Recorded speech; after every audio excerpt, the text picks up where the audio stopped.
በአንድ ጊዜ 30 ኩንታል ከሰልን ቅጠላ ቅጠሎችንም የጫት ገረባም ሊሆን ይችላል፣ ሰጋቱራም ሊሆን ይችላል፣ የተለያዩ ባዮማሶችን 30 ኩንታልን በአንድ ጊዜ ካርቦናይዝ ማድረግ የሚችል ማሽን ነው። አንድ ሰው ይሄ ማሽን ወስዶ እያከሰልኩ ልሽጥ ቢል የገበያ እድሉ ከፍተኛ ነው። ምን አይነት ቦታ ላይ ቢሰራ የተሻለ ነው ተብሎ ይታሰባል? ይህ ስራ ራሱ በዚህ ማሽን ይመረጥ ከሰል ደግሞ የተሻለ ሙቀት አለው፣ የተሻለ ቆይታ አለው።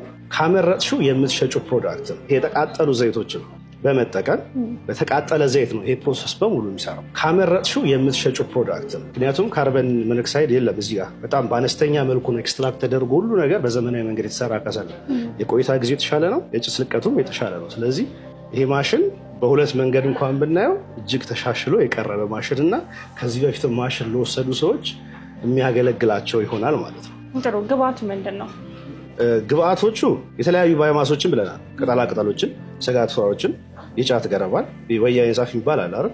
አረሞችን እዚሁ ውስጥ ከተን ደቃቅ ከሰልን ማግኘት እንችላለን። ባዮማሶች ሲሆኑ እነዚህ እርጋፊ ሲሆኑ የደቃቅ ከሰል ፕሮንትን ነው ምንተካው። ስለዚህ ደቃቅ ከሰልን አገኘን ማለት እነዚህ ሁሉ ማሽኖች ተጠቅመን ብሪኬቲንግ ከሰል መስራት ይችላል።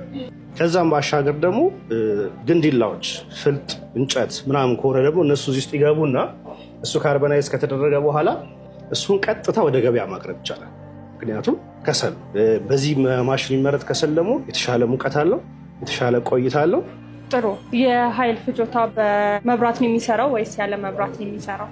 በጣም ተሻሽሎ የቀረበበት አንደኛው መንገድ እሱ። አሁን ለምሳሌ ይሄንን ያህል ማሽን በመብራት እናንቀሳቅሰው ብንል ወይ ስሪ ፌዝ ይፈልግብናል፣ አሊያም ደግሞ በጣም ብዙ መብራት ኮንሱም ያደርግብናል። በማገዶ ብናደርገው ብሪኬት ሊደረግ የነበረውን እንጨት እዚሁ ጨረስ ነው በከሰል በማንደድ። ስለዚህ ምንድን ነው ያደረግነው? ዌስት ኦይሎችን ይሄ የተቃጠሉ ዘይቶችን በመጠቀም በተቃጠለ ዘይት ነው ይሄ ፕሮሰስ በሙሉ የሚሰራው።